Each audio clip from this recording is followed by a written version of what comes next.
और उस मानव के शरीर में 5 कर्मेंद्री, 5 ज्ञानेंद्री और 1 मन, ये 11 रूपी इंद्रियां, इनको कंट्रोल में रखना बहुत कठिन है। आज एकादशी का लोग व्रत करते हैं, करना भी चाहिए।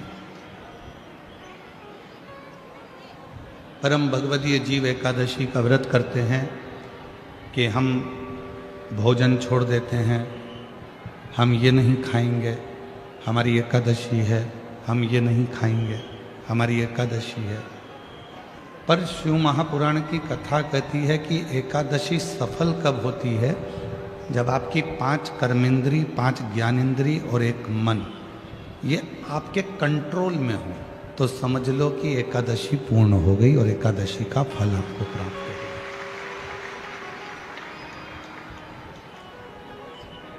अब हमारी इंद्रियां हमारे कंट्रोल में नहीं है। नेत्र गलत देख रहे हैं,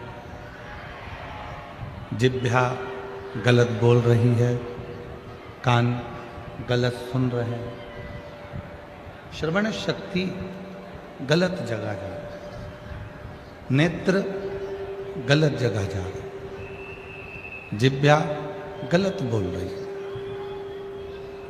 जब ये हमारी इंद्रियां हमारे कंट्रोल में नहीं होंगी, जब ये हमारी इंद्रियां हमारे संयम में नहीं होंगी, तो हम कितना भी व्रत कर लें, हम कितना भी उपवास कर लें, हम चाहे कितने भी भूखे रह लें, तो भी उस व्रत का फल नहीं मिलेगा।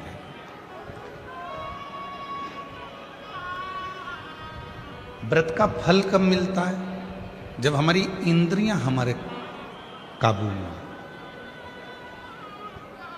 कि नेत्र दिए रे तूने दाता बन के, नेत्र दिए रे तूने दाता बन के, और कभी नहीं दरस कियो दयालु मैंने अवगुण बहुत कियो, अवगुण बहुत कियो, दयालु मैंने अवगुण बहुत कियो।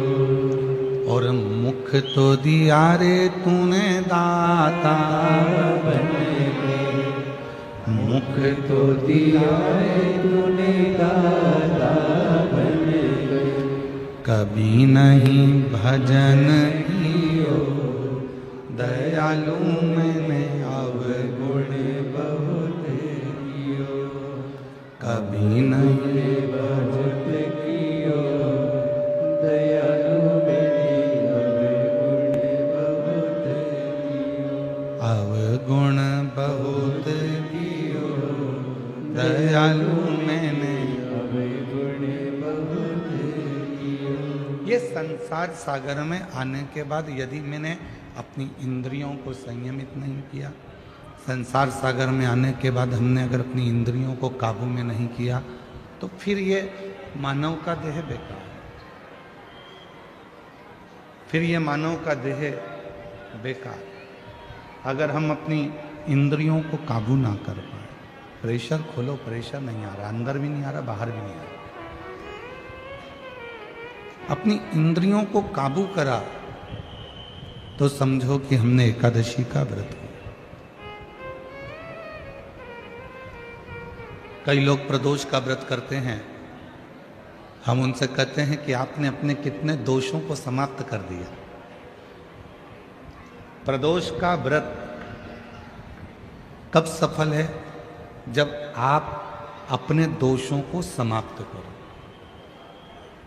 मैं गुस्सा नहीं करूंगा, गलत व्यसन नहीं करूंगा, गलत बात नहीं बोलूंगा, गलत चीज नहीं खाऊंगा, अपने दोषों को समाप्त करो।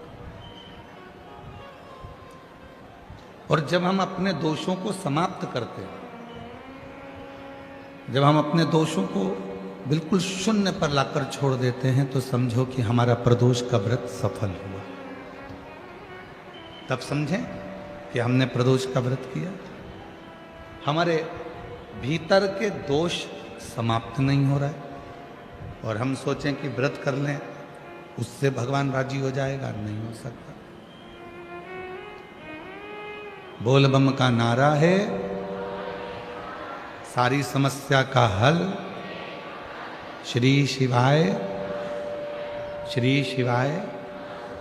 अपने भीतर के दोष को जिस दिन हमने समाप्त किया उस दिन परमात्मा हमको मिले। आज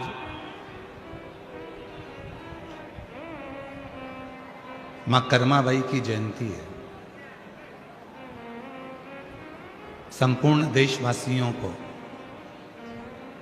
भगवान जगन्नाथ जी की परम भक्त, भगवान कृष्ण की परम भक्त मां कर्माबाई जयंती की बहुत बहुत बधाई हो आप सभी। संपूर्ण साहू समाज को, जो मां कर्मा के वंशज हैं, सभी संपूर्ण साहू समाज को भी हमारी ओर से बहुत बहुत बधाई है कि आपका जन्म मां कर्मा के उस वंश में हुआ है जिन्होंने अपने हाथों से भगवान कृष्ण को, जगन्नाथ को अपने हाथों से भोजन कराया है। उन कर्मा मां को सभी को साथ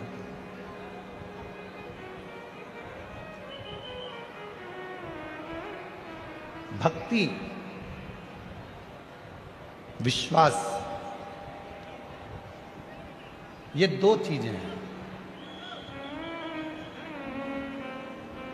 कितनी भी भक्ति कर लो, कितना भी भजन कर लो, कितना भी कीर्तन कर लो, कितना भी मंत्र जाप कर लो, कितना भी स्मरण कर लो, अगर तुम्हारा विश्वास तुम्हारे परमात्मा के प्रति नहीं है तो फिर तुम्हारा कीर्तन करना, तुम्हारा भजन करना, तुम्हारी भक्ति करना बेकार। पर यदि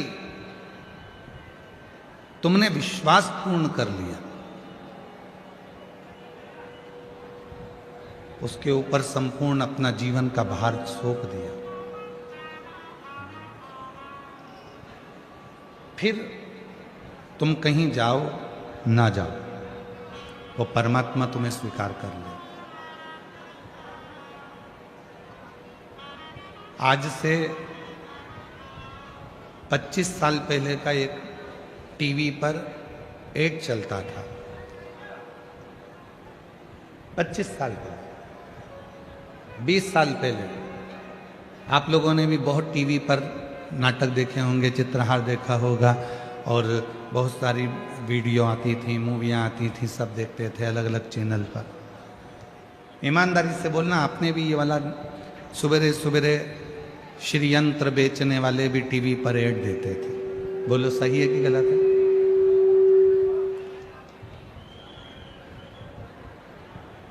फिर कुबेर यंत्र बेचने वालों ने भी कहा कि हम इस यंत्र को बेचें। फिर हनुमान जी का यंत्र भी बेचने वाले,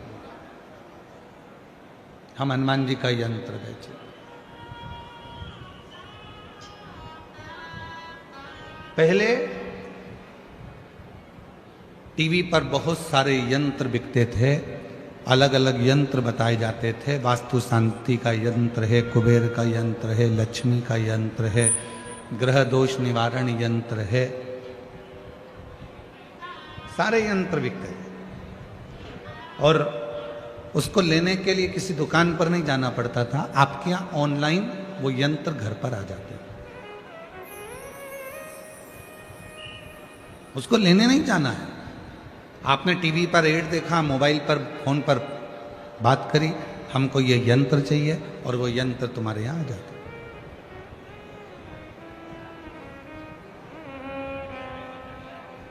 कई लोगों के घर में भी यंत्र होंगे,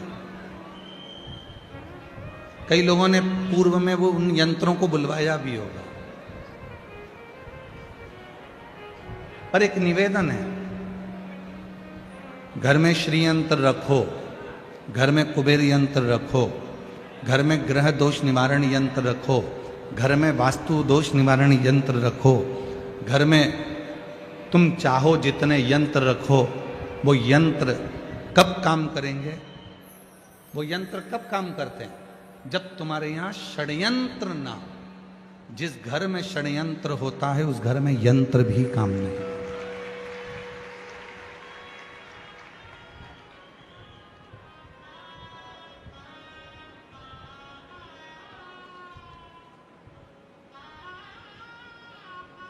इतना षड्यंत्र घर के अंदर चलता है, कोई ये भड़काएगा, कोई वो भड़काएगा, कोई कुछ कहकर जाएगा, कोई कुछ कहकर जाएगा, कोई कुछ बोल कर जाएगा।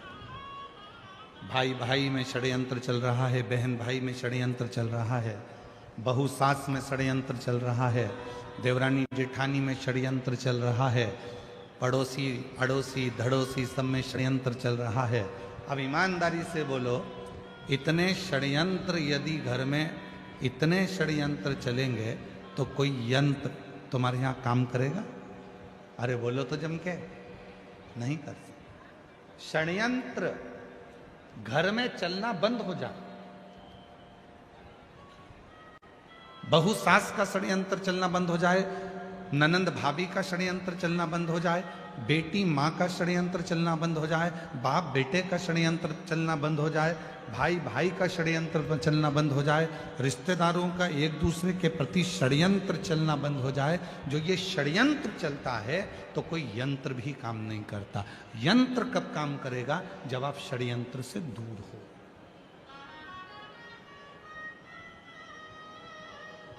भैया टीवी पर बात करी फोन लगा के, हमारे घर में शांति नहीं है, उसका यंत्र भेज दो।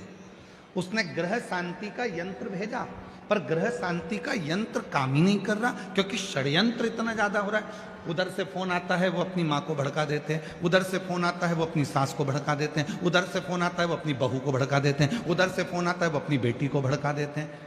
षड्यंत्र इतना चल रहा है कि ग्रह शांति यंत्र भी काम नहीं करता।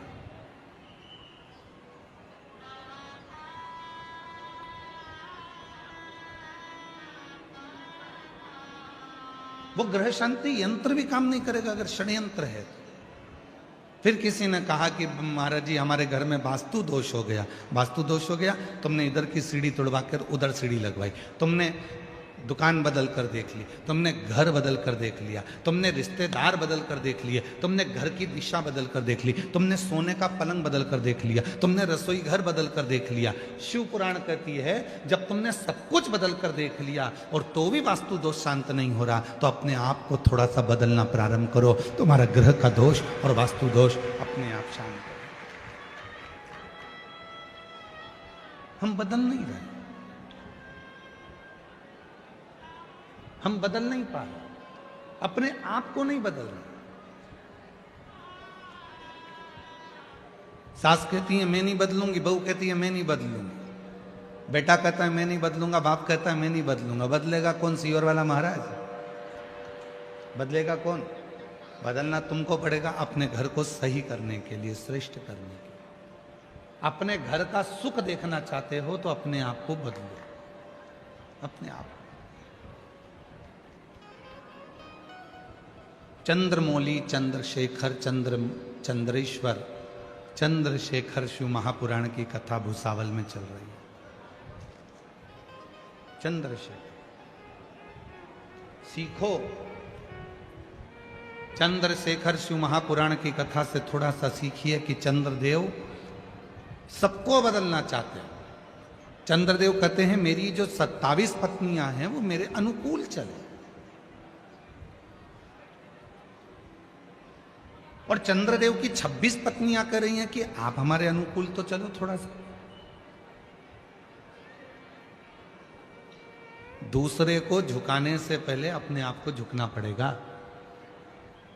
एक गुरुजी आ रहे थे घर पर, मम्मी पापा ने, माता पिता ने छोटे से बच्चे को समझा दिया, सुनो आज शाम को 4 बजे गुरुजी आएंगे, ठीक है, प्रणाम करना ठीक है, दंडवत करना ठीक है। बच्चे ने कह दिया ठीक है। शाम को 4 बजे गुरुजी आ गए। माँ ने अपने बेटे को बुलाया, बेटे को बुलाकर कहा चलो गुरुजी को प्रणाम करो। बच्चा करने लगा नहीं करना। माँ ने फिर कहा गुरुजी को प्रणाम करो, अपने गुरुजी हैं प्रणाम करो। बेटा कहने लगा नहीं करना। इतने में माँ ने फिर बेटे को बुलाया, गुरुजी को प्रणाम करो। नहीं करना। माँ ने 2 थप्पड़ दिए, गुरुजी हैं प्रणाम कर, नहीं करना। पिताजी आए, पिताजी ने कहा बेटा अपने गुरुजी हैं प्रणाम करो, नहीं करना। गुरुजी हैं अपने प्रणाम करो, नहीं करना। पिताजी ने भी 2 थप्पड़ दिए।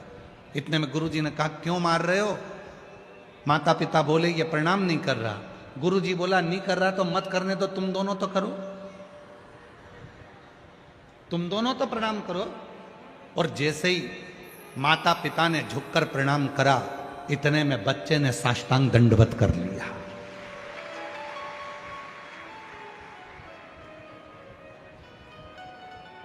हम सुधरेंगे, युग सुधरेगा। हम बदलेंगे, जम के बोलो, जम के, युग बदलेगा। गायत्री परिवार वाले कहते हैं हम सुधरेंगे, युग सुधरेगा। हम बदलेंगे, युग बदलेगा। कब बदलेगा? जब हम बदलेंगे। कब सुधरेगा? जब हम सुधरेंगे। और हम क्या कर रहे हैं? बहू को सुधारने का प्रयास कर रहे हैं। हम क्या कर रहे हैं? सास को सुधारने का प्रयास कर रहे हैं। हम क्या कर रहे हैं? बेटे को सुधारने का प्रयास कर रहे हैं। हम क्या कर रहे हैं? बाप को सुधारने का प्रयास कर रहे हैं। हम क्या कर रहे हैं? भाई को सुधारने का प्रयास कर रहे हैं। हम क्या कर रहे हैं? बहन को सुधारने का प्रयास कर रहे हैं। सबको सुधारने का प्रयास करा, पहले अपने आप को सुधारा।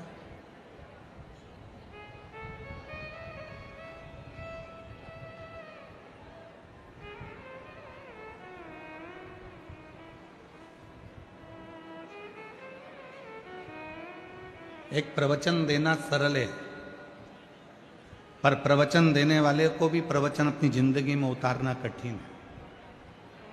कथा कहना सरल है, पर कथाकार को कथा अपने अंदर उतारना कठिन है।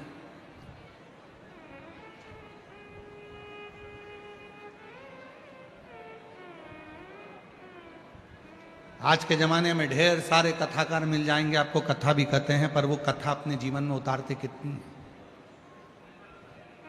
कितना उतारते हैं?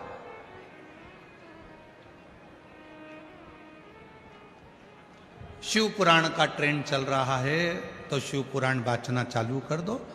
श्रीमद् भागवत का ट्रेंड चले तो श्रीमद् भागवत वाचना प्रारंभ कर दो। रामचरितमानस का ट्रेंड चले तो रामचरितमानस वाचना प्रारंभ कर दो। नहीं भाई, शिव पुराण, राम कथा, श्रीमद् भागवत, गीता, ये सब पुराणे, जितने भी शास्त्र हैं, शिव पुराण कहती है जो भी पुराण बाचो आप दूसरों को बाच कर सुनाओ, उससे पहले उस पुराण का आधे से ज्यादा अंश अपनी जिंदगी में उतारो, तब शिव पुराण सुनाओ, तब श्रीमद् भागवत कथा सुनाओ, तब रामचरितमानस सुनाओ। अपने आप को सवारो थोड़ा।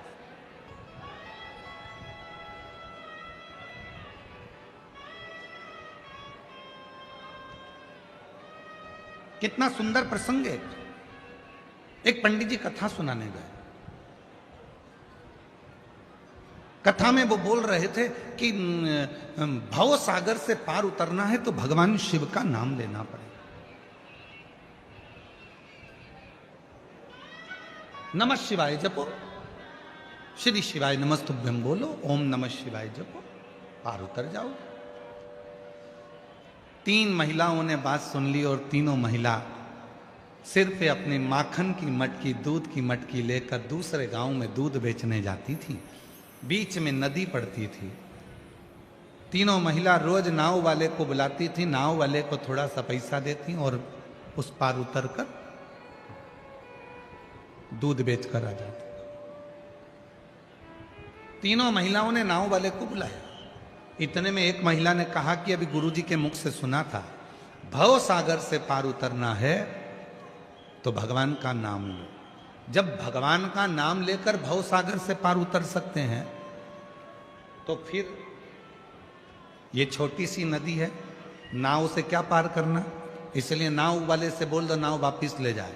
आज गुरुजी के कहने से अपन जब भव सागर से पार उतर सकते हैं नाम लेकर, तो फिर इससे भी पार उतर जाएंगे। तीनों महिलाओं ने अपने अपने मटके सिर पर ले लिए और उन्होंने हाथ जोड़कर नमः शिवाय, नमः शिवाय, नमः शिवाय, नमः शिवाय जपती जपती पानी में चली गई। पानी में चलते चलते चलते चलते नमः शिवाय बोलते बोलते बोलते बोलते नदी पार कर ली। नदी पार उतर गई। तीनों ने कहा गजब के गुरुजी हैं, उन्होंने कहा था कि भगवान का नाम लो भवसागर पार उतर जाओगे। अपना तो 1 रुपया नहीं लगा और अपन नदी भी पार उतर गए। अब रोज वो वैसे ही जाना आना करते। एक दिन उन्होंने गुरुजी से कहा, गुरुजी कल कथा समापन होने वाली है, आप हमारे घर भोजन करने चलना। गुरुजी ने कहा ठीक है चल चलेंगे। महिलाओं ने, तीनों ने कथा सुनी, गुरुजी को साथ लिया, तीनों नदी पर पहुंची और नदी पर जाकर तीनों ने गुरुजी से कहा चलो। गुरुजी बोले नाव तो बुलाओ। महिला बोली नहीं नहीं, आपने कहा था भवसागर पार उतरना है तो भगवान का नाम लेना पड़ेगा। जिस दिन से हमने सुना था उस दिन से हमने भगवान का नाम लिया और नदी पैदल चलकर पार उतरते हैं। गुरुजी ने कहा पागल हो गई हो, मूर्ख हो क्या, डूब जाओगी, ऐसा नहीं हो सकता। महिला कहने लगी हम तो चल रहे हैं, तुम तो कथा बाजते हो, तुमको तो विश्वास होना चाहिए, चलो हमारे साथ। और जो महिलाएं नमः शिवाय बोलती बोलती चली, गुरुजी को भी कहा चलो। गुरुजी को जो साथ में लिया, महिलाएं तो पार उतर गई, गुरुजी डुबक डुबक डुबक डुबक पानी में डूबने लगे। महिलाओं ने उनका हाथ पकड़ा, खींचा और लेकर पार उतर गई। गुरुजी ने महिलाओं के चरण पकड़ लिए कि तुमने मेरी वाणी पर, मेरे पुराण पर, मेरी बात पर भरोसा करा, इसलिए तुम पार उतर जाती हो, और मैं बाँचता हूं तो भी भरोसा नहीं कर पाया, इसलिए डूब जाता, इसलिए डूब। एक कथाकार का सबसे बड़ा नियम होना चाहिए, जितनी कथा वो व्यासपीठ से कहते हैं उतनी कथा को अपने ऊपर भी अमल करें। जब अपने ऊपर अमल करेंगे और फिर दूसरे को कहेंगे तो वो कथा असर करती है, वो कथा असर। कथा कब असर करेगी? जब वो अपने ऊपर भी धारण करे, अपने ऊपर। कई लोग कहते हैं वो सीहोर वाला बाबा कथा कहता है, इतने सारे पत्र इकट्ठे होते हैं, लोग कथा सुनने आते हैं, पत्र भी लेकर आते हैं, सबकी मनोकामना पूरी हो जाती है। ऐसा क्या है शिव पुराण की कथा में? हम कहते हैं कथा बाँचने से पहले अपने ऊपर अमल करो। जितनी बातें शिव महापुराण में कही जाती है इस व्यासपीठ से, उतनी हमारे ऊपर भी पूरी पूरी अमल करते हैं, तब आपको व्यासपीठ पर आकर कहते हैं, तब स्वयं अमल करो।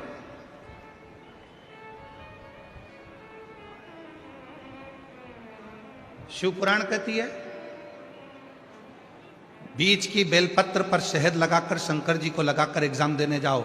शिव पुराण ये भी कहती है साथ में मेहनत करो, परिश्रम करो, रात दिन एक करो, अपनी मेहनत को 4 गुना करो और फिर बेलपत्री पर शहद लगाकर शिव को लगाकर जाओ, तुम्हें सफलता मिलेगी। शिव पुराण कहती है परिश्रम हल्का मत करना, परिश्रम 4 गुना बढ़ाकर करो।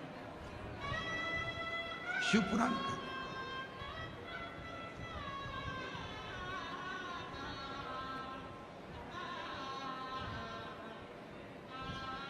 मेहनत करी आप लोगों ने यहां आने में, पार्किंग में गाड़ी रोक दी, सिर पर बैग रख लिया, लेकर चल दिए पैदल पैदल पैदल पैदल। परिश्रम करा आपने, मेहनत करी आपने, तो आप कथा के पंडाल तक पहुंचे हो। मेहनत नहीं करते तो यहां तक पहुंच नहीं पाते, घर पर रहते, अरे भैया इतनी भीड़, अरे भैया ट्रैफिक जाम, हमसे तो नहीं बनेगा, तो फिर नहीं जा।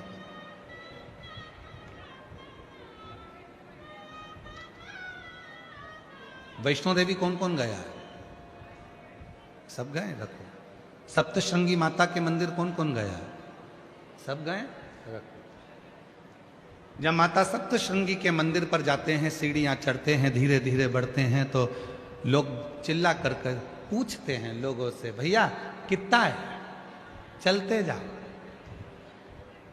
वैष्णो देवी जाने वालों से पूछते हैं जब थक जाते हैं, क्यों भैया मंदिर कितनी दूर है? चलते जाओ।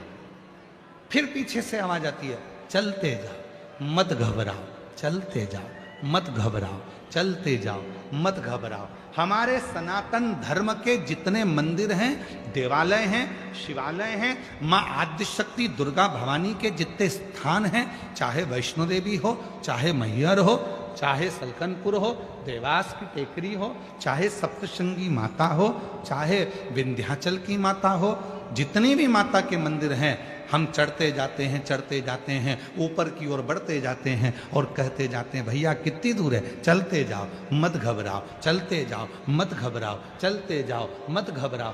क्यों? वो मंदिर हमें प्रेरणा देते हैं कि मंजिल तक पहुंचना है, बैठ मत जाना, चलते जाना, घबराना नहीं, आगे बढ़ते जाना, तुम्हें मंदिर का दर्शन हो जाएगा, तुम्हें माँ का दर्शन हो जाएगा, सप्तशृंगी माता तुम्हें दर्शन दे देगी, तुम चलो तो।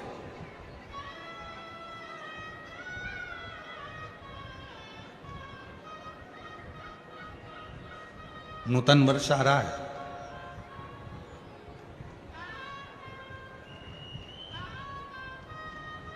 चैत्र से हमारे सनातन धर्म का हिंदू पारंपरिक नूतन वर्ष प्रारंभ हो रहा है।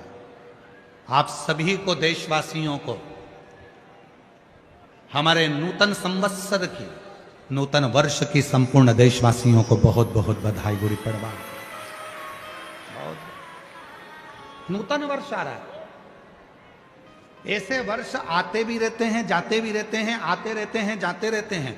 कितने वर्ष ऐसे निकलते चले जा रहे हैं। हम हमेशा कहते हैं नूतन वर्ष आ रहा है। अपनी नूतन सोच तो लाओ, नूतन विचार तो लाओ, नूतन अपना परिश्रम तो करो, अपनी मेहनत तो करो, अपना परिश्रम अपनी नूतनता के साथ बढ़ो तो।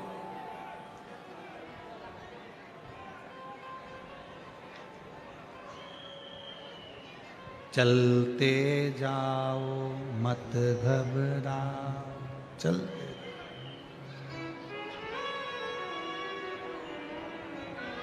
चलते। एक साल में कई मेरी जीजियां बैठी हैं और कई मेरे जीजा बैठे हैं, और कई मेरी बेटियां बैठी हैं, कई मेरे बेटा बैठे हैं, कई बुजुर्ग माँ बाप बैठे हैं। कहने में पीछे नहीं हटूंगा, भले आपको बुरा लग जाए लग जाए। एक साल में कम से कम 50 दोस्त बनाते हो आप लोग। हर साल 50 दोस्त बनाते हो। शिव पुराण कहती है 50 दोस्त बनाना सरल है, पर एक दोस्त से 50 साल रिश्ता निभाना कठिन है। हर साल 50 दोस्त बनाते हो, पर शिव पुराण की कथा कहती है कि 50 दोस्त बनाना सरल है, पर एक दोस्त से 50 साल तक रिश्ता निभाना, 50 साल तक दोस्ती निभाना कठिन, बहुत कठिन।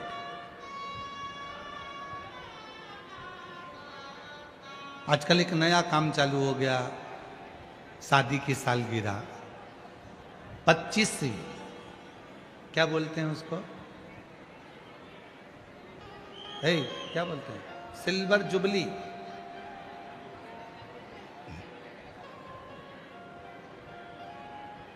और फिर 50वीं गोल्डन जुबली। बरमाला पहना रहे हैं एक दूसरे को, घोड़ी पे चढ़ के आ रहे हैं, रिसेप्शन हो रहा है।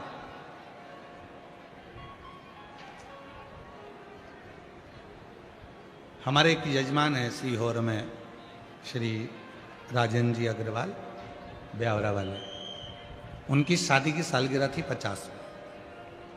उनके बेटे रवि, रितेश, ये सब आए, कमलेश जी, शैलेश जी बैठे।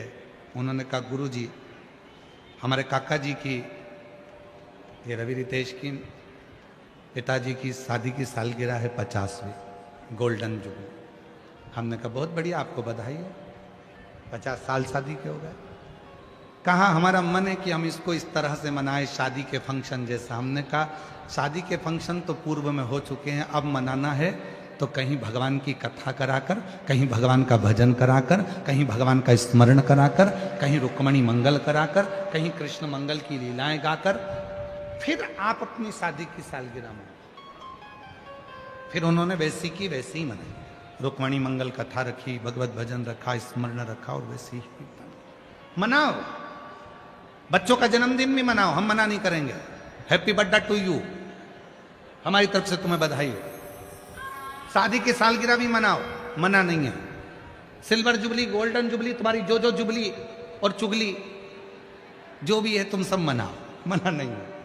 पर निवेदन है उस जुबली के साथ में, उस जुबली के साथ में किसी प्राचीन मंदिर में, तुम्हारे गांव के मंदिर में, तुम्हारे शहर के मंदिर में कहीं मत जाओ, अपने भुसावल के मंदिर में, अपने शहर के मंदिर में, अपने जलगांव के मंदिर में, अपने गांव के मंदिर में, किसी मंदिर में जाकर जो तुम सिल्वर और गोल्डन जुबली मनाना चाहते हो उस दिन उस मंदिर की पुताई करवाओ, सफाई करवाओ, मंदिर का डेकोरेशन करवाओ और शिव जी का अभिषेक करवाओ, तो सिल्वर जुबली, तो गोल्डन जुबली। एक संकल्प लो, मैं अपना जन्मदिन कैसे मनाऊंगा। आज से नियम ले लो भुसावल वालों, और आज से नियम ले ले पूरे सनातनी जितने कथा श्रवण कर रहे हैं। अपना जन्मदिन आए, 500 रुपए का केक लाना, 1000 रुपए का केक लाना उससे अच्छा है 500 रुपए की पेंट की बाल्टी लेना, कलर की बाल्टी लेना, और कोई पुराना मंदिर तुम्हारे गांव में हो जिसमें धूल जम रही हो, उसको साफ कर कर, पुताई कर कर उसको रंगीन कर देना। तुम्हारा 500 रुपए का केक आधे घंटे में समाप्त हो जाएगा, मुंह पे मलेंगे भूत हो जाओगे। वो 500 रुपए का केक 15 मिनट में उड़ जाएगा। पर आज एक नियम बनाओ कि हमारे घर पर जब भी जन्मदिन आएगा, शादी की सालगिरह होगी, हमारे गांव में, हमारे नगर में, हम जिस गांव में रहते हैं वहां का कोई मंदिर हम देखेंगे, उस मंदिर में कोई पेंट हम खुद अपने हाथों से पुताई कर देंगे। अपने घर की पुताई करते हैं तो वहां नहीं कर सकते।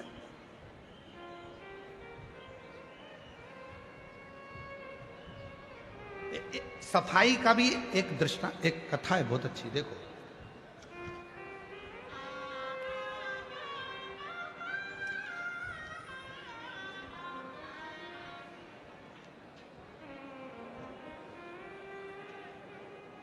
एक सुंदर प्रसंग है शिव महापुराण का।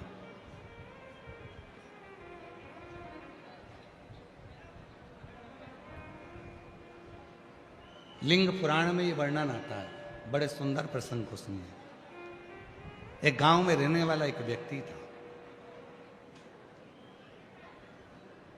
लोग उसको प्रेम से शंभू कहते थे। बहुत भोला था, इतना भोला कोई बता दे ये काम कर लो तो वो काम कर लेगा, जो बोलो वो कर लेगा। बूढ़ी मां थी, एक बहन थी,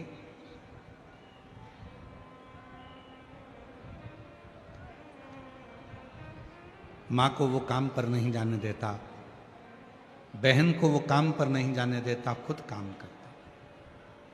भोला था, पढ़ा लिखा नहीं था, अनपढ़ था, विद्या नहीं थी, इतना विद्वान भी नहीं था, इतना विद्वान नहीं था, पढ़ा लिखा। काम क्या मिलता? किसी पेट्रोल पंप पर भी काम करना है तो थोड़ा पढ़ा लिखा होना जरूरी है, पैसा मिलेगा तो उसको संभाल के रखना पड़ेगा। किसी ऑफिस में काम करना है तो पढ़ा लिखा होना जरूरी है, किसी स्थान पर काम करना है तो पढ़ा लिखा होना जरूरी है। पर उसको तो कुछ पढ़ा ही नहीं था, परिस्थिति ठीक नहीं थी तो विद्या नहीं थी। भोला कहते थे लोग, बिल्कुल सीधा। इस कथा में भी कई माताएं ऐसी बैठी एकदम भोली हैं, एकदम भोली। कई बेटे इस कथा में ऐसे बैठे हैं बिल्कुल भोले। कई बहुएं इतनी भोली होती हैं, कुछ नहीं, कौन षड्यंत्र रच रचने तो उसको कोई मतलब नहीं। कई मेरे बेटे ऐसे बैठे हैं जिनको कोई मतलब नहीं, भोलापन नहीं, कुछ नहीं। और जो भोला होता है ना, उसको बहुत काम बताया जाता है। घर में बूढ़ी माँ थी, बहन थी, किसी को काम पर नहीं भेजता था क्योंकि गलत संगत में ना हो जाए, गलत कार्य ना हो जाए, तो खुद काम करता था। एक सेठ जी के पास गया, सेठ जी से हाथ जोड़कर कहा, बाबा जी। भोला ने हाथ जोड़कर कहा, मुझे काम दे दीजिए। लिंग पुराण का ये सुंदर दृष्टांत है, लिंग पुराण का ये बहुत सुंदर चरित्र है, बहुत सुंदर चरित्र। बाबा जी हमको थोड़ा सा काम दे दीजिए। काम? हाँ ठीक है। पढ़े लिखे हो? नहीं। कुछ आता है? नहीं। भोजन बना लेते हो? नहीं, कुछ नहीं। नहीं बना पाते? नहीं, कुछ नहीं। तो फिर एक काम करो, तुम हमारे घर में सफाई करना, तुम्हारे घर में पोछा झाड़ू करना, सफाई, ठीक है? झाड़ू पोछा कर लेंगे, सफाई कर लेंगे। और मैंने तेरे ही भरोसे बाबा, तेरे ही भरोसे हवा बिच उड़ती जागी बाबा, डोर हर तो छड़ी नामे कटी जागी भोले मेरी बदन शंभू मेरी बदन हवा बिच उड़ती जागी बाबा, डोर हर तो छड़ी नामे कटी जागी। बहुत भोला। एक काम करो, तुम हमारे घर की सफाई करो, झाड़ू लगाओ, पोछा लगाओ, हम तुम्हें भोजन देंगे लेकर, तनख्वाह देंगे लेकर, ठीक? झाड़ू पोछा करना। हर हर झाड़ू कर रहा है, पोछा कर रहा है। एक दिन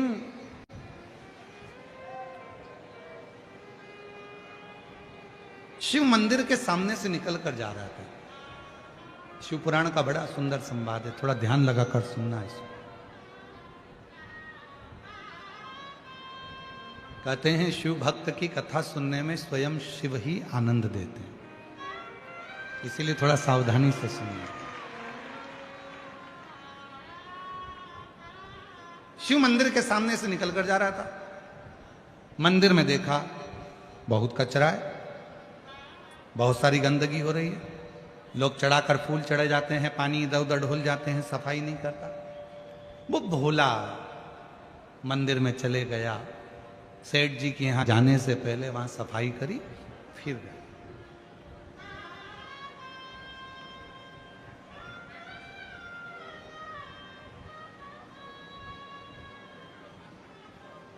और सफाई का फल बहुत मिलता है।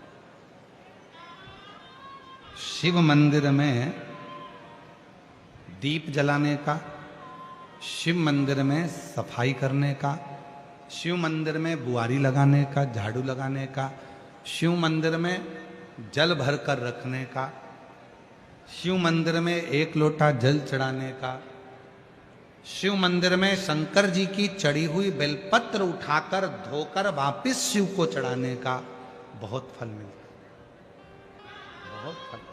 एक पत्र है, अच्छा है, देखो।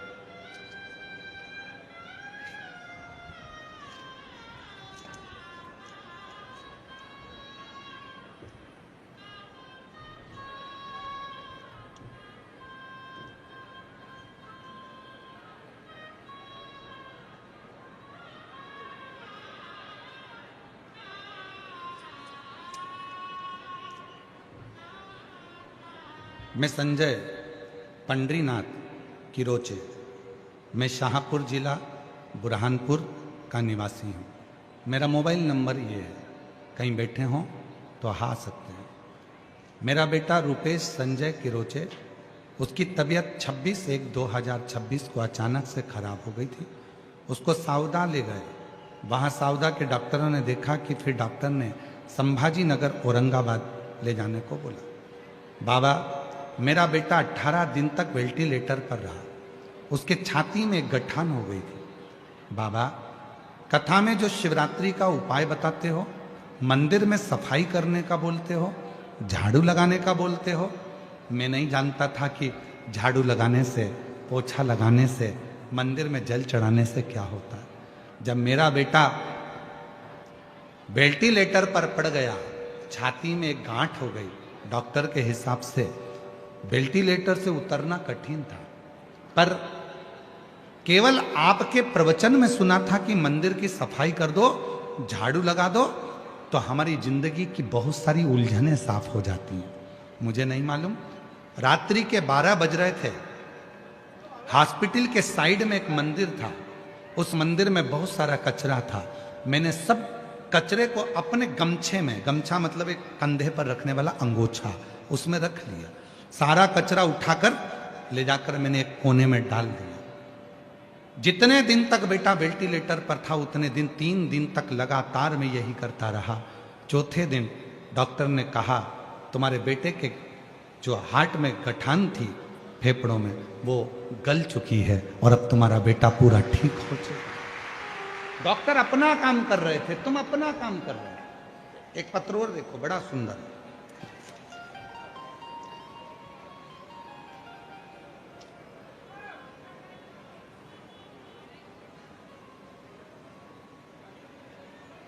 महादेव पंडरी बिराजदार, गांव खरोसा, तहसील ओसा, जिला लातूर, महाराष्ट्र से हैं। मैं नमन करता हूं। कागज पर तो बस शब्द हैं, असली प्रार्थना तो मेरे आंसुओं और धड़कनों में है। मेरी मैया आपके भरोसे है, इसे मेरी नैया आपके भरोसे है, इसे पार लगाना आपका गुरुदेव।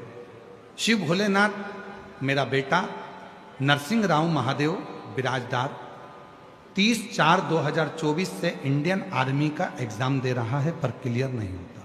बहुत हार चुका था, सोच लिया था कि अब कुछ नहीं करेगा। आपके कहने पर मेरा बेटा मंदिर में जल चढ़ाने जाने लगा, सफाई करने लगा, मंदिर की झाड़ू पोछ करने लगा। मुझे नहीं मालूम उसका फल क्या मिलता है। आज बाबा को धन्यवाद देने के लिए बैठा हूं कि मेरे बेटे का सिलेक्शन इंडियन आर्मी में हो गया और बाबा की कृपा से इस सिक्किम में उसकी ट्रेनिंग चल रही है। सिक्किम में ट्रेनिंग क्या मिलेगा? आए हैं, आ जाओ आ जाओ आ जाओ आ जाओ आ जाओ। एक पत्र और है, देखिए।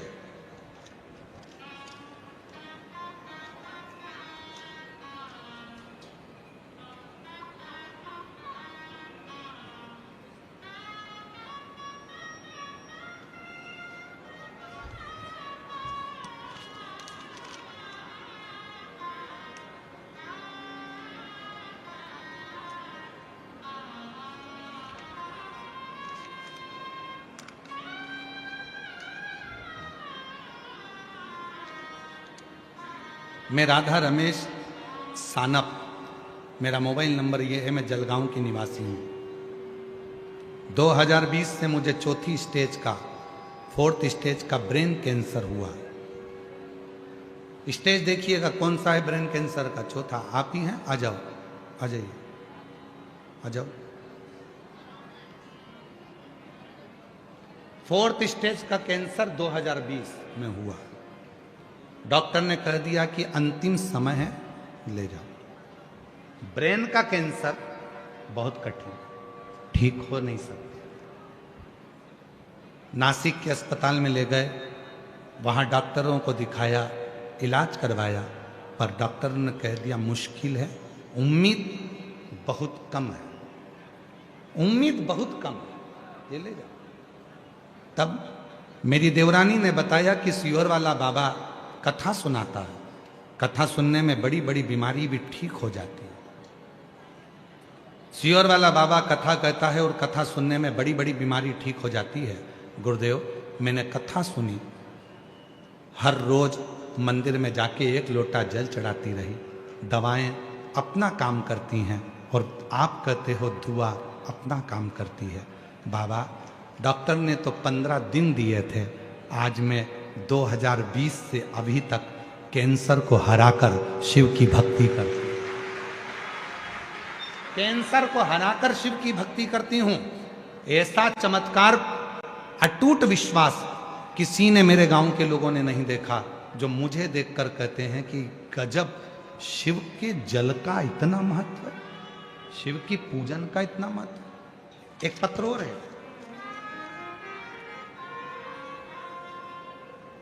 मेरा नाम वैशाली नारायण गवली, मैं जामनेर तालुका में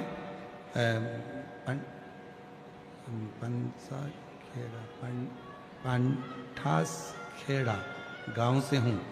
मेरी माँ को कैंसर की बीमारी थी, डॉक्टर ने बताया कि दूसरी स्टेज का कैंसर है। हमने ऑपरेशन भी करा लिया, फिर भी आराम नहीं लगा। समय आया, डॉक्टर ने कह दिया कि जीभ निकालना पड़ेगा, जीभ काटना पड़ेगा, कैंसर बढ़ चुका है। तब किसी ने कहा कि वो सीहोर वाला बाबा कथा कहता है और उसके यहाँ का रुद्राक्ष पानी में गलाया जाए, वो पानी पिलाया जाए तो बच सकती है। हम लोग तुरंत सीहोर गए, वहां से रुद्राक्ष लिया, तांबे के लोटे में गलाते, शिव जी को जल चढ़ाते और अपनी माँ को देते। माँ उसको थोड़ी देर मुंह में रखती। बाबा की ऐसी कृपा हो गई गुरुदेव, डॉक्टर ने कह दिया अब जीवान काटने की जरूरत नहीं है, भोजन भी करने लगी और आज बाबा की कृपा से मेरी माँ पूर्ण तरह से स्वस्थ हो गई। मैं बाबा को यहाँ कहीं बैठी हूँ तो आ सकते हैं, प्रणाम करने के लिए मैं बाबा के यहाँ प्रणाम। विश्वास,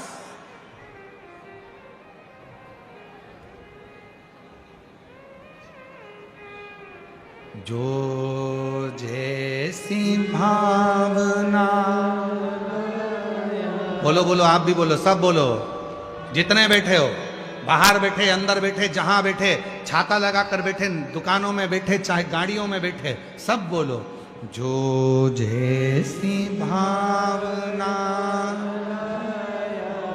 वो वैसा ही नहीं, खालियों से लौटाया वो मन ही मन हर्ष और कर दिया माला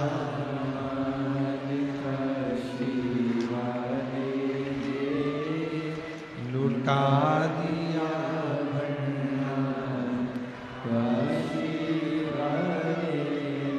आप जिस भावना से आए, ये कथा तो कल सवेरे 8 बजे से 11 बजे तक भुसावल की भूमि पर कल कथा विराम हो जाएगी, टीवी पर वही 2 बजे से 5 बजे तक आएगी। पर जितने जयपुर वाले हैं, राजस्थान वाले हैं, राजस्थान में कथा का समय, कथा शिव पुराण थोड़ी कम सुनने में पहुंचती है, पर जितने जयपुर के आसपास वाले हैं, निवेदन है 20 मार्च से 26 मार्च तक 1 बजे से 4 बजे तक उस बाबा से पंडाल में बैठकर उससे झोली पसार कर प्रणाम कर कर विनय करो। ये मौका लगा, सुनो, बोलो।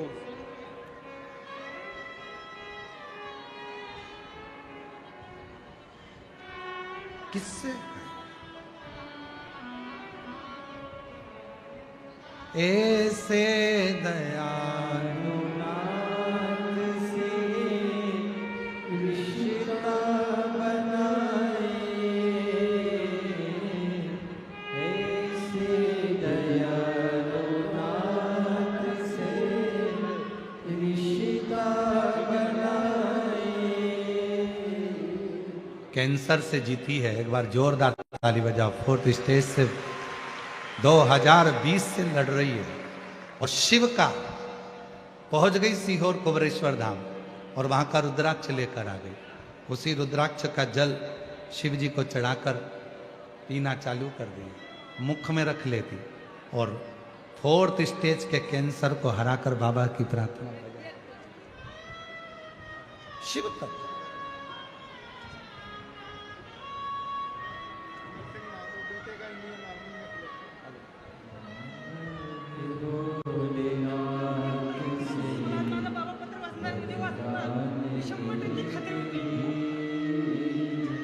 बेटे का इंडियन आर्मी में हुआ है, एक बार जोरदार ताली बजाकर।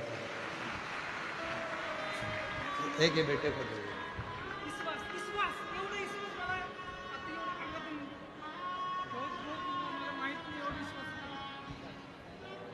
कह रहे हैं विश्वास इतना हो गया बेटे को कि बाबा है और जो कथा सुनता है बाबा उसकी झोली भरता है, ये निश्चित।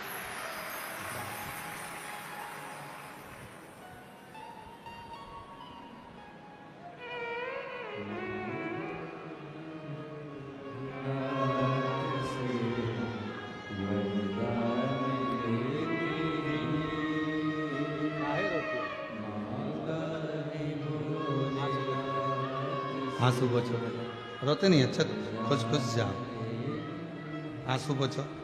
अच्छा आंसू पोछो पहले, फिर बेलपत्र दूंगा। दोनों आंसू पोछो। अब तो ठीक हो गए, किसको हुआ था? अब ठीक है ना बेटा? फिर काहे रोना? अब तो बाबा अच्छा कर दिया है, बाबा पर भरोसा है।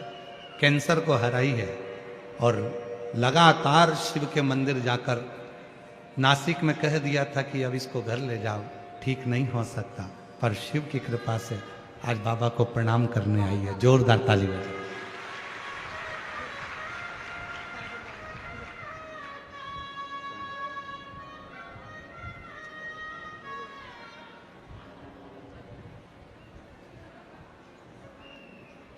महादेव नमन चरणों में स्वीकार कीजिए, सबका किया है मेरा भी उद्धार कीजिए, उद्धार कीजिए।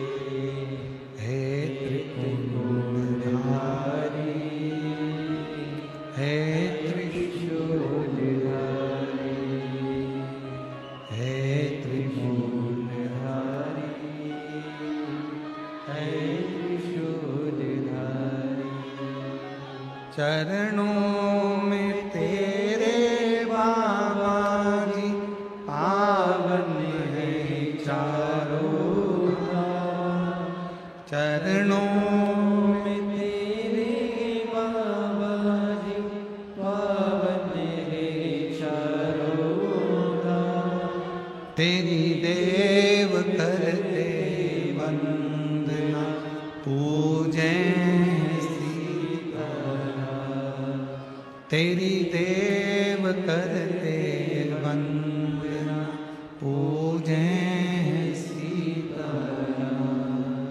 हो जाए पूरी कामना, हो जाए पूरी कामना। उपकार कीजिए, सबका किया है मेरा भी उद्धार कीजिए, उद्धार कीजिए। हे त्रिपुरधारी, हे त्रिशूलधारी। शिव से प्रार्थना करो। भोला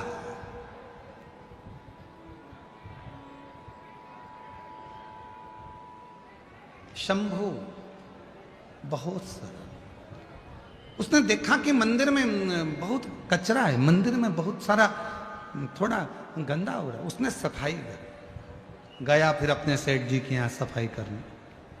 रोज मंदिर जाता, मंदिर में सफाई करता, फिर सेठ जी के यहाँ, मंदिर में जाता, फिर सेठ जी के यहाँ। अब तो एक समय ऐसा आ गया कि मंदिर में समय ज्यादा लगने लगा और सेठ जी के यहाँ समय कम दिखने लगा। क्रोध आ गया सेठ जी को, गुस्से में लाल हो गया सेठ। लिंग पुराण की कथा कर रही है, शिव महापुराण की कथा कर रही है। सेठ जी ने हाथ पकड़ा, उसको घर से बाहर निकाल दिया। भूखा मरता है, मेरे घर से तेरा घर चलता है, तनख्वाह देता हूं तेरे को, रोटी देता हूं तेरे को, जब भूखा मरेगा तो मालूम पड़ेगा। कहां समय पास करता है? शंभू के मुख से निकल गया, भोला के मुख से निकल गया। सेठ जी, जब आपके दरवाजे पर आता हूं उसके पहले मंदिर पड़ता है शिव जी का। थोड़ा कचरा दिखता है तो सुबह सुबह मैं वहां पर झाड़ू पोछा कर आ जाता। झाड़ू पोछा तो मैं आपके यहां भी करता हूं तो वहां भी कर देता।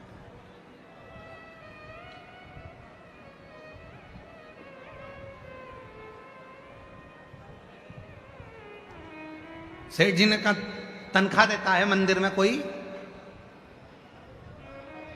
मंदिर में कोई तुझे रोटी देता है? नहीं सेठ जी, तनख्वाह तो आपके यहां से मिलती है, वहां तो बस फ्री में पोछा लगाकर झाड़ू लगाकर आ जाता हूं।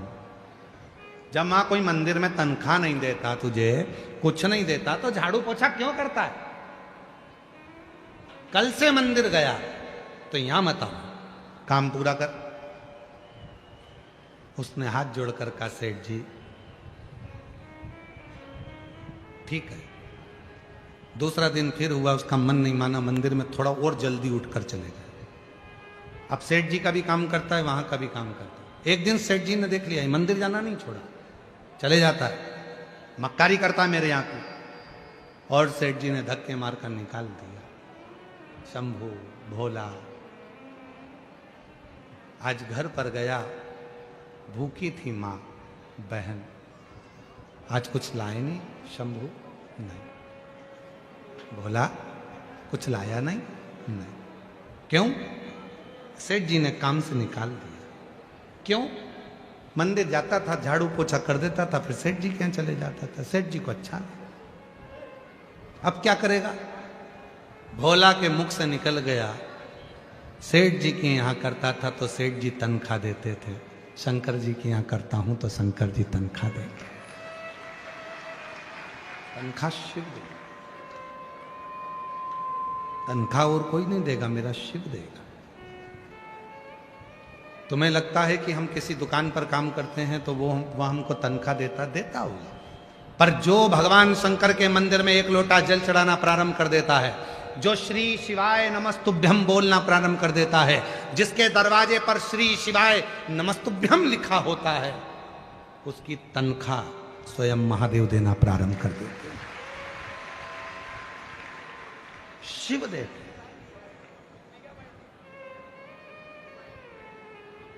लग गया शंभू।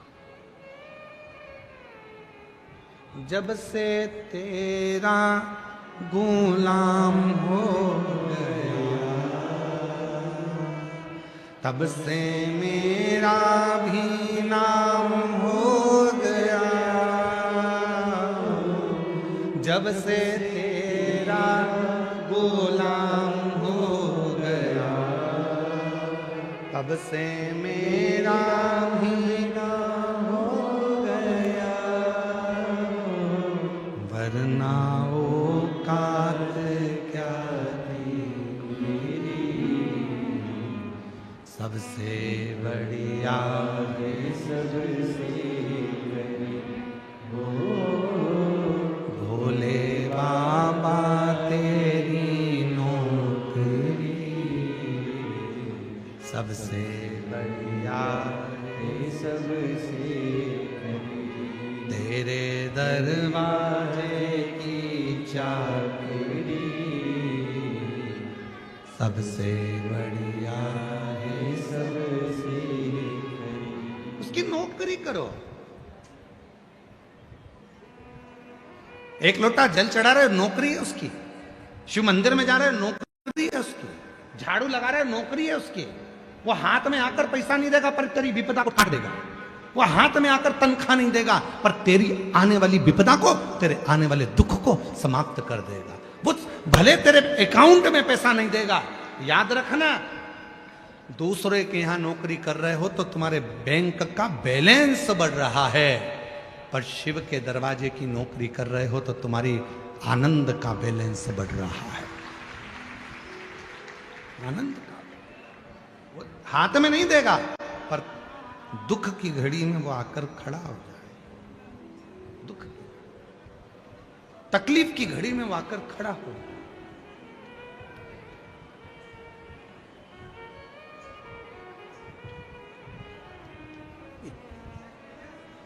और वो तकलीफ की घड़ी में जब वो आता है, दुख की घड़ी में जब वो आता है, ये इतने जो पत्र हैं, आप पत्रों का ढेर देखोगे तो इतना, हर कथा में पत्रों का ढेर लगता। आप देखो पत्रों का ढेर, देखिए ये तो आज के पत्र हैं इसलिए हम इसको इधर रख ले।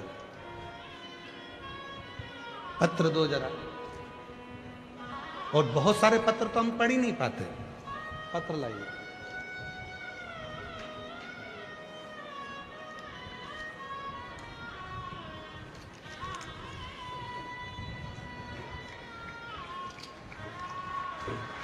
पन्नी में से निकालना था, चलो ऐसे ही रख दो, निकाल दो उसको, अच्छा नहीं लगता। अच्छा नहीं लगता है।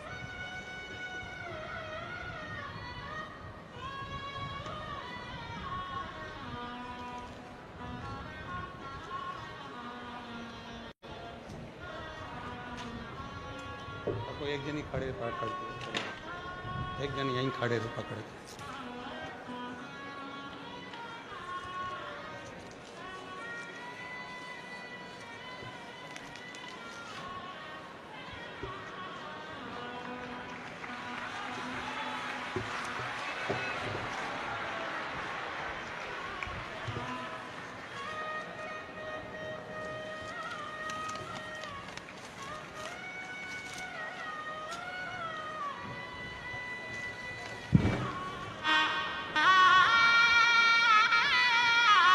ये पत्र नहीं है, ये मेरे कुबेरेश्वर बाबा ने जिन जिन की झोली में दिया है, ये उसका प्रमाण है। ये उसका प्रमाण है, ये पत्र नहीं है। सीवर वाला महाराज ना तो कभी भभूति देता है, ना कभी बेल देता है, ना नारियल देता है, बस केवल एक ही बात कहता है कि एक लोटा जल। ये अलग है, ये पढ़ने के इधर दो, केवल एक लोटा जल। और कभी पंडाल में कथा सुनने का मौका मिल जाए तो कथा सुनो, और बाबा क्या देगा ये उसके ऊपर निर्भर करता है।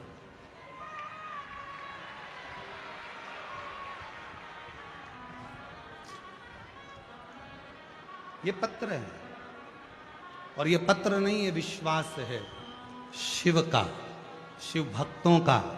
और आज भी इस भुसावल की पवित्र धरा पर कहकर जा रहे हैं, अगर दिल से कथा सुनी है तो 3 महीने में पत्र व्यासपीठ पर तुम्हारा भी आए। ये पत्र है।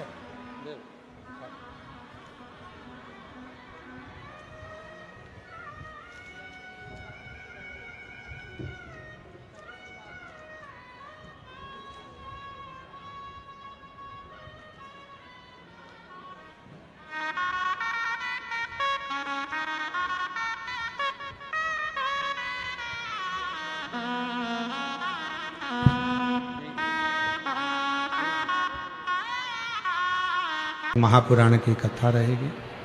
फिर 8 अप्रैल से 14 अप्रैल तक, प्रेशर नहीं आ रहा है, 8 अप्रैल से 14 अप्रैल तक भीलवाड़ा राजस्थान में शिव महापुराण की कथा रहेगी। फिर 17 अप्रैल से 23 अप्रैल तक दिल्ली में शिव महापुराण की कथा रहेगी। जो जहाँ बैठे हैं वहीं बैठकर बाबा को अपने मन का भाव करेंगे, प्रार्थना करेंगे, निवेदन करेंगे। बाबा को शंभु शंभु शंभु शंभु शंभु, बाबा को अपने मन का भाव कहें, प्रार्थना करें, निवेदन करें, विनय करें, विनती करें, हृदय से बाबा को पुकारें, दिल से बाबा को अपने मन का भाव कहें, प्रार्थना करिए, निवेदन करिए, विनय करिए। साथ में बोलिएगा, प्रार्थना करिएगा, सभी लोग साथ में बाबा को अपने मन का भाव करें, हृदय से प्रार्थना करिएगा, सभी लोग साथ में बोलिएगा।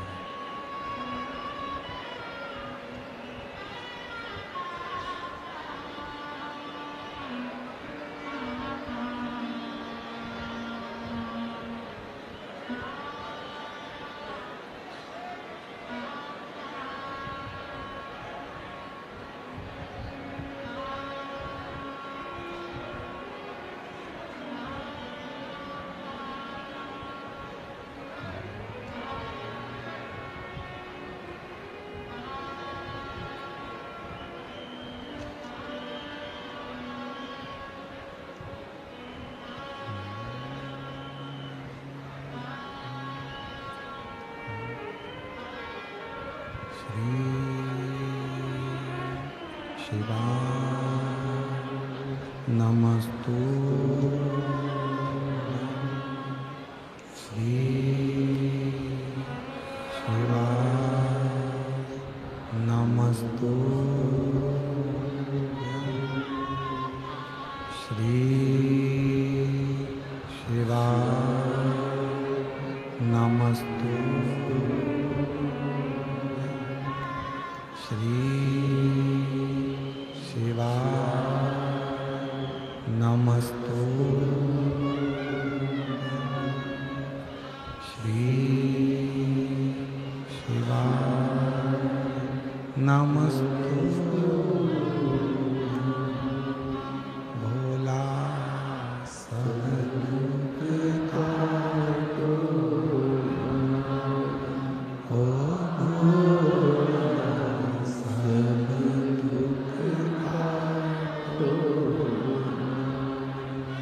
शिव शंकर जपो तेरी माला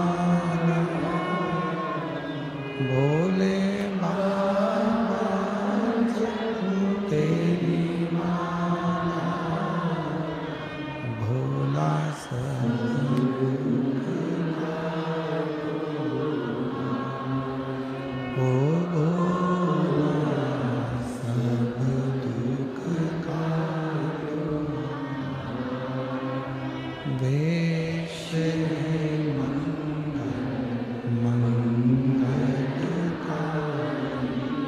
वेश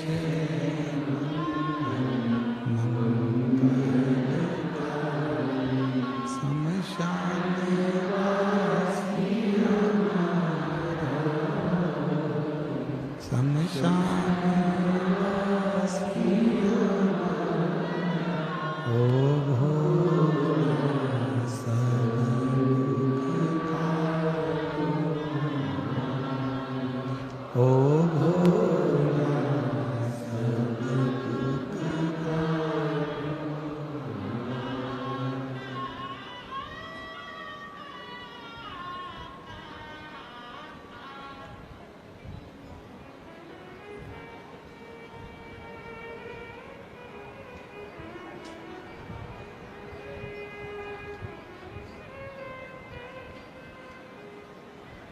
बाबा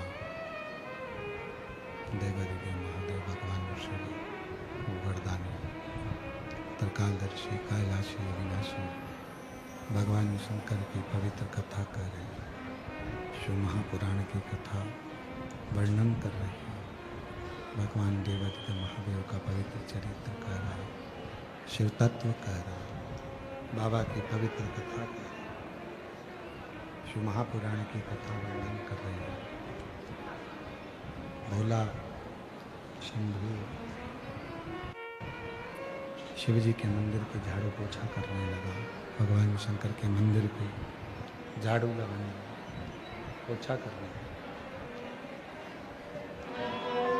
शिव मंदिर की झाड़ू लगाता।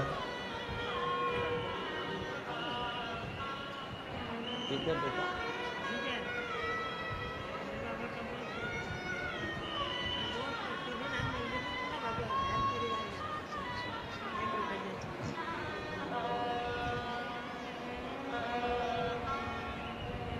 भोला इतना भोला है, शिव मंदिर में जाता है।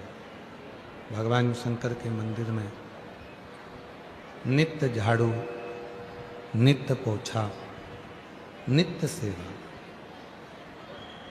रोज करता है, प्रति। ऐसा कोई पल, ऐसी कोई घड़ी, ऐसा कोई क्षण अब तो भोला ने, शंभू ने शिव के मंदिर में ही डेरा ला दिया।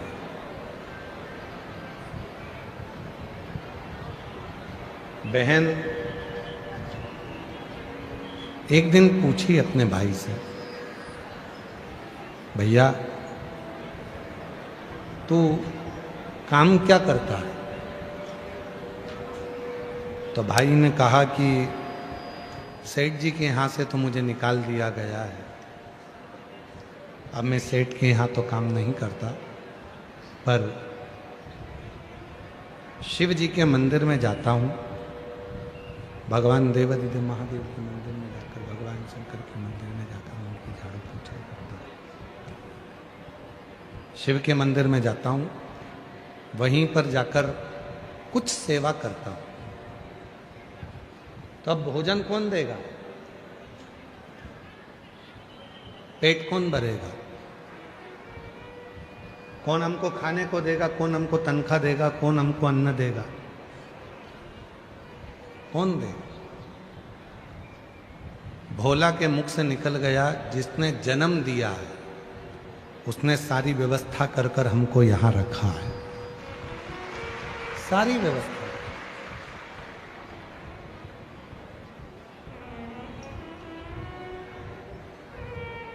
उसी से कहे, किसी दूसरे को तो कह नहीं सकते।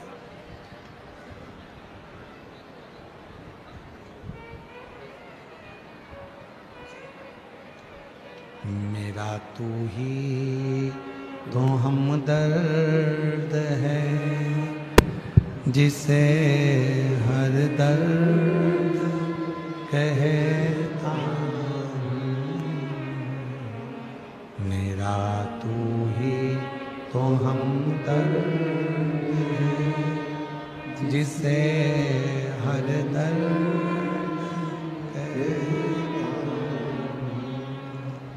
दुनिया के आगे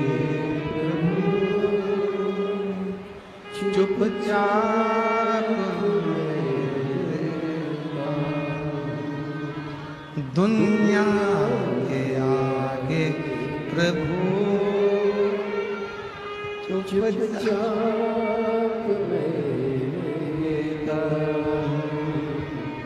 मेरा तू तो जिसे हर दर्द कहता शंभू तो जिसे हर दर्द किससे कहें हम? उससे ना कहें, जब परमात्मा के सामने जाकर कहेंगे।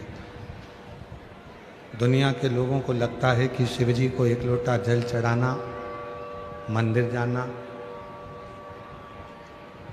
ये थोड़ा सा दुनिया के लोगों को लगता है कि कठिन है, पर शिव महापुराण की कथा कहती है, भगवान शंकर का चरित्र कहता है, जो शिवजी के मंदिर में जाकर एक लोटा जल समर्पित करता है, वो अपने दिल की बात अपने देव अधिदेव महादेव से हृदय से कहता है। केवल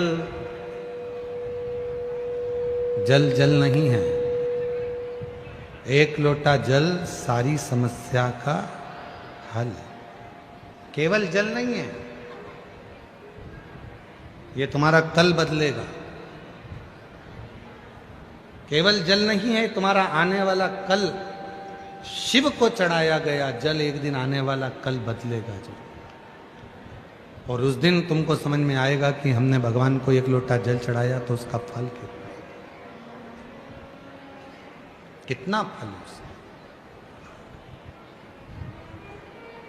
उसका लाभ कितना मिलता है, ये उस दिन समझ में आएगा।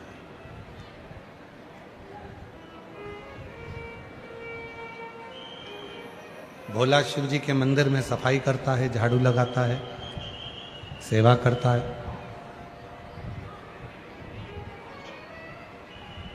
ये शिव के मंदिर में लगा है। और जो बात हमने पहले कथा में कही, आज फिर कह रहे हैं, तुम भोलेनाथ जी का एक लोटा जल संभाल लो, वो तुम्हारा घर संभाल लेगा।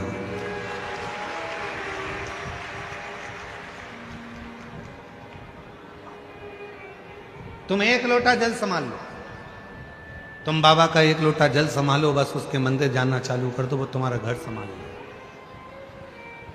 मेहनत में पीछे मत हटो, संघर्ष में पीछे मत हटो।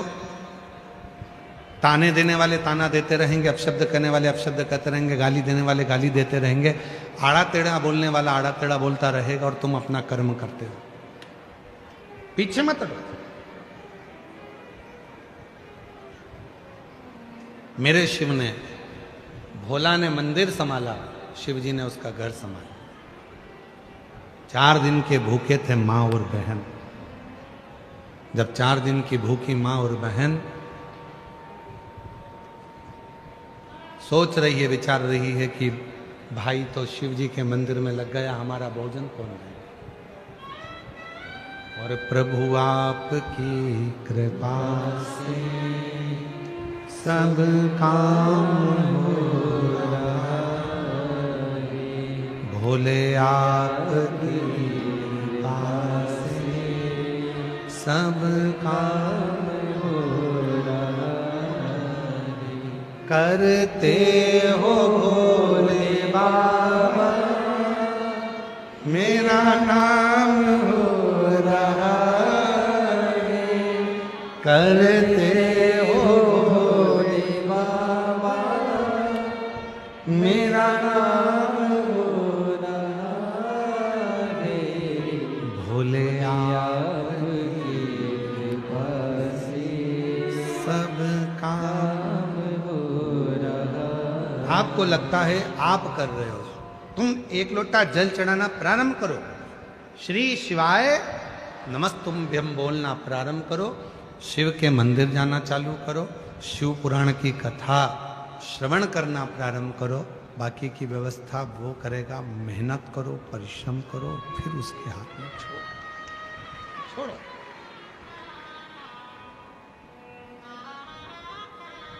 संभालेगा। एक पत्र है, अच्छा है।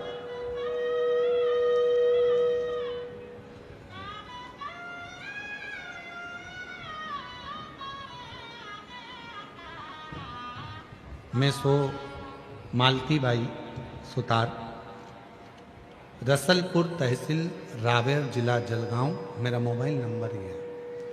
गुरुजी एक लोटा जल सारी समस्या का हल। जिनके पत्र पढ़े जाते हैं अगर वो बैठे हों तो हाथ हिला सकते हैं या आ सकते हैं। मैं सो मालती बाई सुतार, रसलपुर तहसील सावेर जिला जलगांव, मेरा मोबाइल नंबर ये है। आप कहते हैं एक लोटा जल सारी समस्या का हल। मेरी बेटी कुंवारी दीपाली सुतार 2021 से सरकारी नौकरी की तैयारी कर रही थी, लेकिन कुछ भी अंकों से उसका रिजल्ट रुक जाता था। फिर मेरी बहन ने कहा सीहोर वाले बाबा की कथा टीवी पर आती है, तो सुना कर, और जो उपाय बताते हैं वो करा कर। फिर हमने कथा सुननी चालू की और मेरी बेटी ने पूरी श्रद्धा के साथ पशुपति व्रत किया और एक लोटा जल नियम से शुरू किया। बेटी आपके कहे अनुसार बाबा पर अटूट विश्वास रखने लगी, मेहनत करने लगी। आप कहते हो कि अपनी मेहनत को 4 गुना करो। मेरी बेटी ने कह दिया अब सीहोर वाला बाबा बोला है तो इतना पढ़ूंगी और इतनी मेहनत करूंगी कि रिजल्ट अच्छा आएगा। और मेरी आर्थिक स्थिति भी ऐसी नहीं थी कि मैं उसे आगे पढ़ा सकूं, और हमारी कई पीढ़ियों में किसी को भी गवर्नमेंट जॉब नहीं थी।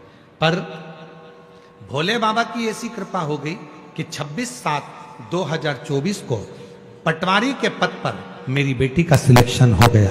आज मैं बाबा को यहाँ धन्यवाद देने के लिए आई हूँ, मेरी बेटी पटवारी बन गई। अगला पत्र है, मेरा नाम सो जनाबाई जयराम कुम्हार, मैं उत्तरायण तहसील एरोंडोल जिला जलगांव की रहने वाली हूँ, मेरा मोबाइल नंबर ये है। बाबा मेरा बेटा सरकारी नौकरी के लिए बहुत प्रयास करता था। मुझे मालूम पड़ा कि सीहोर वाला बाबा महाराज कथा करता है और वो कथा सुनने से मन की इच्छा पूरी होती है। जो कथा के पंडाल में पहुंचता है, जो मांगता है वो मिलता है। फिर मैंने टीवी के माध्यम से कथा सुनना प्रारंभ किया। मेरी बहुत इच्छा थी कि मैं पंडाल में बैठकर कथा सुनूं और मेरे बेटे के लिए कुछ मांगूं। तो मैं जलगांव चली गई। जलगांव में बड़नगरी फाटा पर कथा हो रही थी। मैं वहाँ बैठी और बाबा से प्रार्थना करी और बाबा की कृपा ऐसी हुई कि मेरे बेटे ने एसएससी जीडी की परीक्षा पास कर ली और मेरे बेटे का बीएसएफ सीमा सुरक्षा बल में नियुक्त हो गया। उसका मैं फोटो भी लगा रही हूँ, कहीं बैठी हो तो आ सकती हैं। अगला पत्र है, मेरा नाम सो किरण चंद्रशेखर धूले, मेरे पति का नाम चंद्रशेखर धूले, मैं अमरावती महाराष्ट्र से हूँ। गुरुदेव 2004 में मेरे पति के नौकरी के लिए 16 सोमवार का व्रत किया, पशुपति व्रत किया और शिवजी की कथा टीवी पर सुनना प्रारंभ करी। बाबा ने ऐसी कृपा कर दी, मेरे पति की सरकारी नौकरी एसटी में महामंडल में लग गई। फिर मैंने अपनी बेटे ने इंजीनियरिंग कर रखा था, उसके लिए भी मैंने नौकरी के लिए करा। बेटे की प्राइवेट नौकरी लगी पर उसका मन नहीं लगा। जब मन नहीं लगा तो उसने फिर नौकरी को छोड़ा और सरकारी नौकरी को तैयारी करी। आप कहते हो मेहनत 4 गुना कर, मेरे बेटे ने आपका कहना मानकर मेहनत को 4 गुना करा और बाबा की कृपा से उसका गवर्नमेंट बैंक में सरकारी नौकरी लग गया। फिर मेरी बेटी के लिए मैंने बेटी एग्जाम दे रही थी, क्लियर नहीं हो रहा था और बेटी ने भी फिर पढ़ाई दम से करी और बाबा की कृपा से उसका भी सिलेक्शन गवर्नमेंट बैंक में हो गया। हमारे यहाँ पति की भी नौकरी सरकारी लग गई, बेटे की नौकरी भी सरकारी लग गई और बेटी की नौकरी भी सरकारी लग गई। ऐसी बाबा की कृपा। एक पत्र और है, गुरुदेव सो आशाबाई सुभाष सुंधाणे, ग्राम धानोरा, तहसील चोपड़ा, जिला जलगांव की रहने वाली हूँ। मेरी पोती कुमारी गायत्री भागीरथ सबको नीट की परीक्षा देती थी, क्लियर नहीं होता था। मेरी बेटी को किसी ने सहेली ने बताया सीहोर वाला बाबा कथा कहता है, अगर पंडाल में जाकर मांगा जाए और वहाँ की मिट्टी लाई जाए तो कार्य होता है। मेरी दादी को मुझे जाने को कहा और मैं पहुँच गई और पंडाल में बरहानपुर में जाकर मैंने विनती करी, वहाँ मिट्टी को नमन किया और बाबा से कहा मेरी पोती का सिलेक्शन नीट एग्जाम में हो जाए। आज बाबा को धन्यवाद देती हूँ कि मेरी बेटी डॉक्टर बन रही है और बाबा की कृपा से डॉक्टर की पढ़ाई कर रही है। मेरी बेटी ने नीट क्लियर कर लिया। मैं बाबा को यहाँ धन्यवाद देने के लिए आई हूँ। अगला पत्र है, मैं पंडरी बिराजदार, गांव खरोसा, तहसील ओसा, जिला लातूर, महाराष्ट्र से हूँ। गुरुदेव मेरा बेटा 3 साल से सरकारी नौकरी की तैयारी कर रहा था लेकिन नौकरी नहीं लग रही थी। तब भोलेनाथ ने मेरे बेटे को, बाबा ने ऐसी कृपा करी, उसने जल चढ़ाना प्रारंभ करा और बाबा की कृपा से आज मेरा बेटा इंडियन आर्मी टेक्निकल के पद पर नियुक्त हो गया।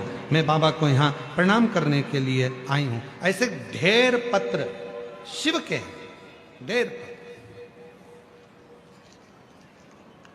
कितना विश्वास। दुनिया को लगता है 1 लोटा जल है, नहीं, वो तुम्हारा आने वाला कल बदल देगा। वो 1 लोटा जल तुम रोज मंदिर जाओ, रोज बाबा को चढ़ाओ, दिल से प्रार्थना करो, विनय करो, निवेदन करो। जब बाबा से आप दिल से प्रार्थना करोगे, निवेदन करोगे तो बाबा सुनेगा जी, सुनता जी।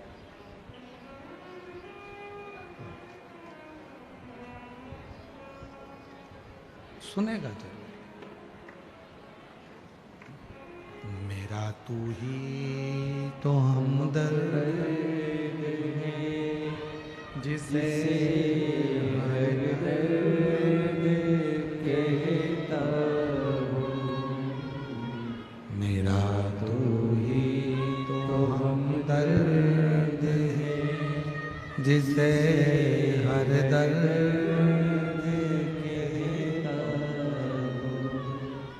भोला शिव के मंदिर को संभाल रहा है, शंकर भगवान के मंदिर में सेवा कर रहा है, चाकरी कर रहा है, शिव के मंदिर में सेवा में लगा हुआ, चाकरी में लगा हुआ, और उसका घर देवादिदेव महादेव, उसका घर भगवान शिव संभाल रहा। आप उसके आश्रित तो हो।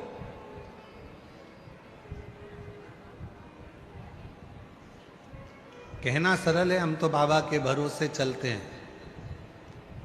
पर विश्वास पक्का कर कर देखो, हम बाबा के भरोसे चलते हैं। दृढ़ी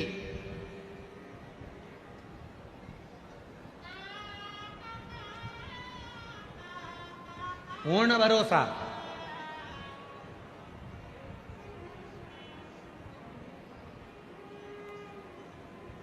सीहोर वाले महाराज को सुनने के लिए नहीं आए हो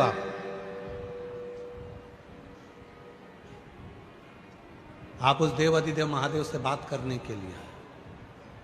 सीहोर वाले महाराज को सुनने के लिए तो तुम टीवी के सामने भी बैठ सकते हो, पर पंडाल में यदि आए हो तो अपने बाप से, अपने पिता से, अपने दिल की बात कहने के लिए आए हो, अपने मन की बात कहने के लिए, अपने बाप से शंभू, अपने बाप से, अपने पिता से मन की बात कहने के लिए, हृदय की बात करने के लिए, अपने बाबा से अपने मन की बात करने के लिए। जिसका तेरा मेरा सबसे बेटे की सरकारी बैंक में नौकरी लगी, एक बार जोरदार ताली बजाकर स्वागत करिए। मैं हूँ तेरा लाला, मैं हूँ तेरा लाला, तू मेरा बाबा, मैं शिव को हूँ मन से तेरा। जब हम दिल से बाबा को अपने मन का भाव कहते हैं, प्रार्थना करते हैं, विनय करते हैं, निवेदन करते हैं, विनती करते हैं, तो बाबा उसको स्वीकार जरूर करता, स्वीकार करता। भोला मंदिर जावे, शिव जी उसके घर जावे। एक भिक्षुक का रूप रख लिया मेरे भोलेनाथ ने, और भिक्षुक का रूप रखकर मेरे भोले बाबा भोला के घर पर पहुंच गए। जिस थाली में भोजन लेकर आई थी बहन, उसी थाली को ऐसा कर दिया मेरे भोलेनाथ ने कि वो थाली खाली ही नहीं होती है और भंडार भरती चली जाती है। शिव उदार है। चंद्रदेव उसको समझ नहीं पाए थे। शिव उदार है, चंद्रदेव उसको समझ नहीं पाए।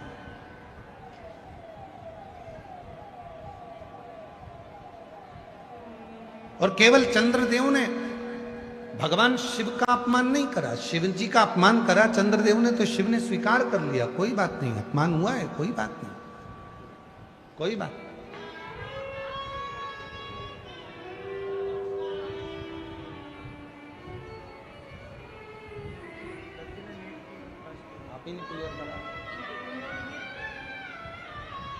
पोती ने नीट क्लियर करा है, एक बार जोरदार ताली बजाएं, डॉक्टर बन रही है।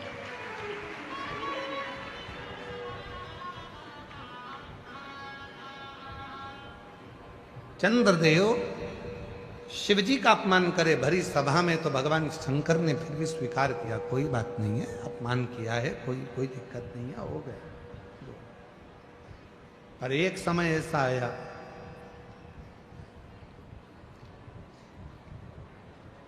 नंदी भगवान शंकर की पूजन में लगे रहते थे।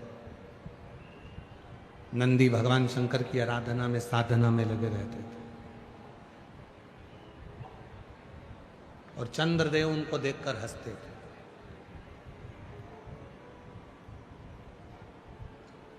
जिस पर दुनिया हंसी है, उसी ने कमर कसी है,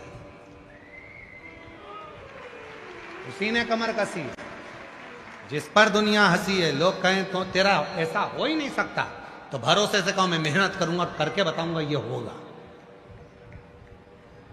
तेरी सरकारी नौकरी नहीं लग सकती, कैसे नहीं लग सकती, मेहनत करूंगा, परिश्रम करूंगा, रात दिन एक कर दूंगा, और शिव जी पे एक लोटा जल चढ़ाऊंगा, लगेगा। परिश्रम, मेहनत।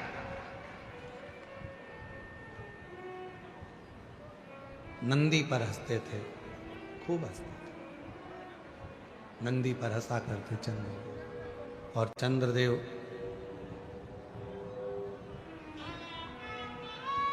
जब नंदी पर हंसते,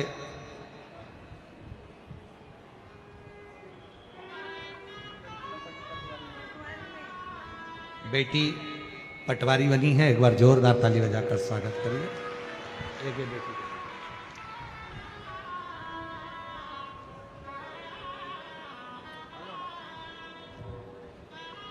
चंद्रदेव नंदी पर हंसते थे, और नंदी भगवान शिव की साधना में, नंदी भगवान शंकर की आराधना में लगा। एक दिन चंद्रदेव कभी भी नंदी के सामने नहीं रहे, कभी भी। पर आज जब नंदी भगवान शिव की पूजन की तैयारी कर रहा था, भगवान शंकर के पूजन की तैयारी जब नंदी कर रहा था, तब चंद्रदेव वहां आ गए। जो लोग 16 सोमवार का उपास करे हैं उनको मालूम है। अगर किसी ने 16 सोमवार के व्रत करे हैं क्या? आप लोगों में से किसी ने करे? हाथ उठाओ जरा, जिनने करें करें। अच्छा, जो 16 सोमवार का उपवास करते हैं वो 16 सोमवार की कथा को जानते हैं। राजा ने रानी से कहा था कि शिव जी के पूजन की तैयारी कर दो, और रानी ने दासी को भेज दिया था पूजन की तैयारी करने की। रानी को दर बतर जगह